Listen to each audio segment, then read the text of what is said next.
कुलाब्यातील वाहतूक कोंडी फोडण्यासाठी आवश्यक असलेल्या कुलाबा ते नरिमन पॉइंट सागरी सेतूचा मार्ग आता मोकळा झालाय। मुख्यमंत्री एकनाथ शिंदे यांनी दोन्ही उपमुख्यमंत्री आणि विधानसभा अध्यक्षांसोबत घेतलेल्या बैठकीत या निर्णयावर शिक्कामोर्तब झालंय। पण त्याच वेळी याआधी निश्चित करण्यात आलेला नरिमन पॉइंट ते कफ परेड हा पुलाचा मार्ग रद्द करण्याचाही निर्णय घेण्यात आला।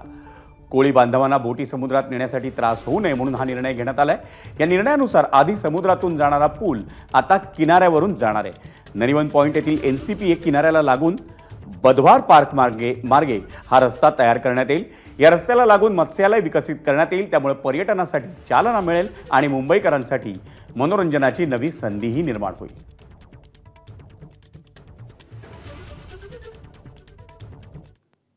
आपण पाहूयात कुलाबा ते नरिमन पॉइंट या सागरी सेतू मार्गावर विधानसभा अध्यक्ष राहुल नार्वेकरांनी काय प्रतिक्रिया दिली।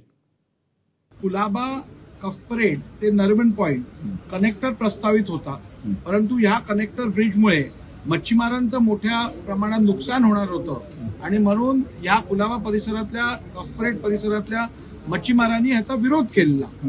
तर त्या अनुषंगाने मच्छीमारांचं नुकसान होऊ नये म्हणून आता हा कोस्टल रोड एनसीपीए कडनं लेफ्ट घेऊन आपण किनाऱ्यावरनं काढत आहोत, जेणेकरून ट्रॅफिक कोंडी पण दूर होईल आणि मच्छीमारांचं पण नुकसान होणार नाही। एबीपी माझा, उघडा डोळे बघा नीट।